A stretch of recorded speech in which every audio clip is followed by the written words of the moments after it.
algunas de las cuales ya empezamos a esbozar y otras esperamos que se vayan configurando en este andar juntos de todos los días. Pensamos también el encuentro como una clase más del grupo de trabajo que venimos coordinando desde la Secretaría de Extensión, junto a Soledad Crisi y a Laura Codina, compañeras del Instituto de la Familia. Imaginamos para estos días la idea de una clase abierta, donde los panelistas van a tomar la posta tirando la primera carta como para abrir el juego con sus escritos, y la expectativa es que haya mucha participación, que haya intercambio, que haya debate. Este grupo de trabajo tiene la particularidad de ser un espacio que acerca a graduados y estudiantes a partir del encuentro de problemáticas comunes, en oposición a toda disociación fragmentante de los lazos del graduado con la universidad y del estudiante con la realidad de la práctica profesional.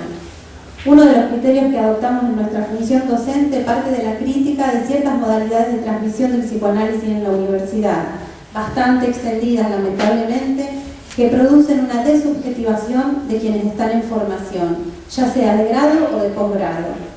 Pensamos que el ejercicio de esta función implica hacer el esfuerzo de desglosar información de opinión. Un ejemplo sencillo es esta lectura de Freud quiso decir acá, imponiendo arbitraria y subrepticiamente la lectura del docente. Pensamos que es fundamental deslindar lo que Freud dijo, que está escrito, de lo que sería nuestra interpretación. Marta María Roberti nos decía, hay un Freud de opción. Si tenemos acceso a esa información, entonces somos libres de elegir, libres de pensar. Entonces sí puede darse algo del pensamiento crítico.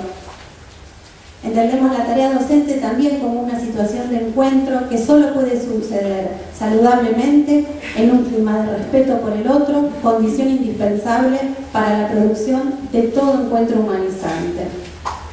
Bueno, los dejo con Federica, que les va a decir algunas cosas sobre el título y ya terminamos. Gracias.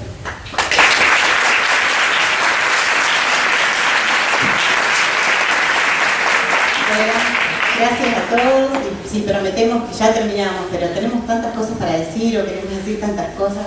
Prometemos ser breves. Pensaba en principio cuando veía semejante convocatoria que, bueno, la alegría, lo contenta que estoy realmente por esta convocatoria. Le comentaba recién a Susana Toporosi que me parecía esperanzador para el psicoanálisis, pero mucho más para los pacientes que hayan respondido así a esta convocatoria. Pensamos con Bárbara cuando pensábamos en la apertura, bueno, poder transmitirles un poquito acerca de por qué la propuesta, por qué clínica psicoanalítica con niños y adolescentes, y desglosar un poquitito el título que tiene que ver con esto del trabajo creativo del analista. El trabajo creativo, en principio, bueno, para partir del principio, ¿por qué psicoanálisis con niños y adolescentes? Un poco ya las chicas de Compillón lo transmitían, pero en primer lugar porque se trata de una práctica clínica que al ejercerse en tiempos de constitución y recomposición psíquica representa un verdadero espacio de trinchera en la basculación a la psicosis y frente a la amenaza de empobrecimiento psíquico.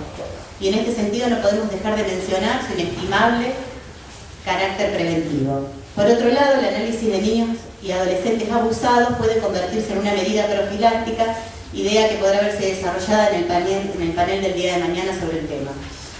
En segundo lugar, porque creemos que los interrogantes que los campos de frontera plantean, así como los descubrimientos que ofrecen, hacen entrar en crisis las afirmaciones vigentes en el corazón mismo de la teoría, en el corpus más general de la teoría y las prácticas psicoanalíticas. Es decir, que desde los márgenes se convulsiona el centro. ¿Por qué campos de frontera, prácticas de frontera? Bueno, porque se ejerce en las fronteras de la constitución misma de la tópica psíquica, de la fundación del inconsciente, instalándose en las fronteras de la intersubjetividad. En relación a la idea de trabajo, ¿no? Ya que hablamos del trabajo creativo del analista, la idea de hacer trabajar a los autores es una propuesta de Laplanche que nos ha sido transmitida por nuestros maestros, Marta María Roberti y Héctor Fígoli, y a través de ellos por Silvia Bleichmann. Y nos invita a pensar en que todos los autores son autores que deben ser elaborados, abriéndonos hacia la posibilidad de hacerlos trabajar, sin por eso caer en un eclecticismo. Esto es, no buscamos un cóctel teórico, sino encontrar qué aportó cada uno a la historia del psicoanálisis. En consonancia con esta perspectiva entendemos al analista como un trabajador del campo. Y una cita de Piero Lanier viene muy bien para definir esta imagen. Refiriéndose la autora al modelo de análisis que se desprende del texto Construcciones en el análisis, ella dice: el analista parece emparentarse más con un rudo trabajador que se esfuerza en su obra y la defiende, dispuesto a remangarse para ayudar al otro a salir del camino en el que corre el riesgo de atascarse, que con una especie de asceta del silencio que observa con tranquilidad el espectáculo que se le ofrece, esperando que el otro consienta en salir de su impas y no exigiendo siquiera la confirmación de aquello que podría demostrar la legitimidad de esa posición. Esa cita de Piera nos encanta. Luego, bueno, ¿por qué creativo? Trabajo creativo. Los analistas enfrentamos a veces el desafío de ampliar las fronteras de lo analizable, esto ya lo decían las chicas, de extenderlas, de inventar otros modos de abordaje, de avanzar por desfiladeros en los que no se trata solo de trabajar la represión y el inconsciente. Ana Beresín, en Variaciones sobre clínicas psicoanalíticas, esto es una cita de Ana Beresín en la introducción de Variaciones sobre clínicas psicoanalíticas, que es un libro muy recomendable. Nos situamos en esa búsqueda. Es decir, en qué casos nuestro trabajo consiste en el levantamiento de lo reprimido y en cuáles en lograr el olvido, bajo la negación y el ensamblaje. Héctor Figol y Silvia Bleichmann nos transmitieron acerca de la necesidad de pensar en la heterogeneidad de la materialidad psíquica, entendiendo que la lingüística es insuficiente para abarcar el conjunto heterogéneo de representaciones que constituyen el psiquismo. Posición antirreduccionista, que nos posibilita pensar en diferentes niveles de simbolización y en la necesidad de coherentizar en función de ello distintos niveles de intervención, fundamental a la hora de abordar la complejidad de las problemáticas. ¿Cómo? Construyendo modelos que nos permitan reencontrar la especificidad del campo e inauguren nuevas vías de transformación.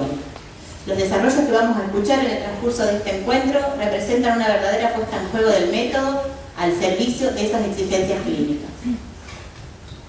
Ana Beresín nos habla de rescatar al sujeto de la experiencia, la capacidad creativa de cada proceso singular, sin dar lugar a un tiempo y espacio de una experiencia cada vez única, sin un renovado análisis del analista, sin una ética de la búsqueda compartida de verdad y de caminos de transformación de los sufrimientos inútiles y evitables, sin la lectura crítica de los textos psicoanalíticos de todas las escuelas importantes, pero también de textos filosóficos, literarios, que amplían nuestra capacidad de escuchar y comprender. El psicoanálisis se pierde en una dogmatización, en una ecolalia garantizada a través del encuadre que per se habilitaría la cura. En ese sentido apostamos por una formación que no produzca tanto funcionarios del psicoanálisis como sí creativos del psicoanálisis. Entendemos que la universidad pública es un espacio privilegiado e insoslayable para la formación de los psicoanalistas.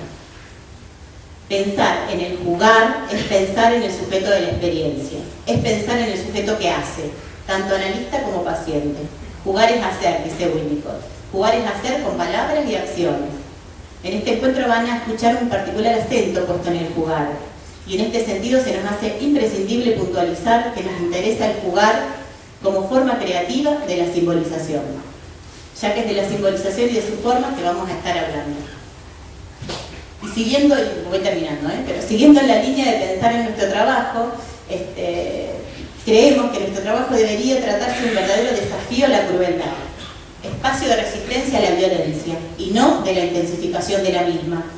Enumeramos: puede ser un acto de desamparo desatender a un niño por considerarse que el defecto principal está en el ambiente, ya que si bien esto puede ser así, el niño que es traído a consulta seguramente es un niño que sufre. En ocasiones solo se evalúa el beneficio secundario de la enfermedad, bajo la comprensión de que el niño actúa de una manera u otra para llamar la atención, descuidándose el conflicto intrapsíquico, la causa del sufrimiento. Descuido que creemos es efecto de la dilución del concepto de inconsciente, singular e histórico. Otra, así como incrementa la vivencia de desamparo, descuidar el hecho de que los padres del niño también son sujetos de inconsciente y no meras funciones encarnadas. Demonizar a un niño por no comprenderse la diferencia entre la sexualidad infantil, pregenital y la sexualidad adulta, como por no tenerse en cuenta la función de la agresión en la constitución psíquica, así como por desconocerse que determinadas reacciones pueden ser una respuesta a situaciones de extrema deprivación, deviene un acto de crueldad. El abuso infantil, que arrasa con la simetría fundamental constitutiva del sujeto psíquico y que implica la apropiación gozosa del cuerpo del otro, es desubjetivante. Y tanto la culpabilización de la víctima como su revictimización, nuevamente actos de violencia, y en tanto tales, retraumatizantes. Cuando se ritualizan tanto el encuadre como la técnica, se pierde de vista la singularidad del otro, convirtiéndonos en tecnócratas, lo que no significa que no valoremos la técnica, entendida en términos de herramientas para operar, para intervenir de manera específica. Rotular a un niño con un diagnóstico aplastante es una crueldad, lo que no significa que consideremos que el proceso diagnóstico no sea de vital importancia. Lo es para pensar en estrategias de intervención, no para condenar. La medicalización del sufrimiento psíquico es deshumanizante. Y para terminar, pensamos que este encuentro es un espacio de transmisión clínica, dentro del que podamos interrogar nuestras herramientas. Creemos que la particularidad de los analistas que convocamos tiene que ver con la responsabilidad que asumen en su transmisión de compartir un recorrido. Esto de que probaron un camino, hicieron el mapa y lo difunden, citando al periodista uruguayo Maneco Flores Mora. Y esto tiene que ver con brindar testimonio de un hacer, no ocultando la historia de sus pasos. Sin esta apertura, la apropiación de un recorrido es imposible. Y si la posibilidad de apropiación de un recorrido está obturada, nos quedamos sin herramientas. Lo que estamos describiendo se enmarcaría entonces dentro de lo que podríamos definir como un proceso de transmisión humanizado. Esperamos que lo que este encuentro provoque sea la renovación de la confianza en la fecundidad transformadora del psicoanálisis. Y para terminar con las palabras de un maestro, así es como culminaba una ponencia en el año 97, Héctor Fligoni, quien, refiriéndose al texto de Freud de 1924, Pérdida de realidad, neurosis y psicosis, nos decía: llamamos normal o sana a una conducta que aúna determinados rasgos de ambas versiones, que, como la neurosis, no desmiente la realidad, pero como la psicosis, se empeña en modificarla. Bienvenidos.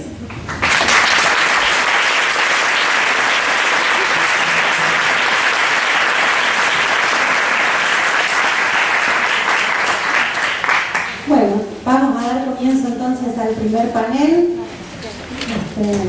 Tenemos un minutito para el cambio de los asientos.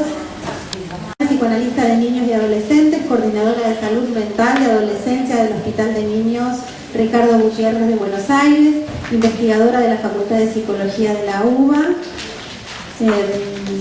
Allí desarrolla la investigación y trabajo de inscripción psíquica de la genitalidad en adolescentes que han sido abusados sexualmente en la infancia, miembro del Consejo de Redacción de la revista Topía de Psicoanálisis, Sociedad y Cultura, autora de varios artículos sobre temas de niñez y adolescencia en revistas y libros.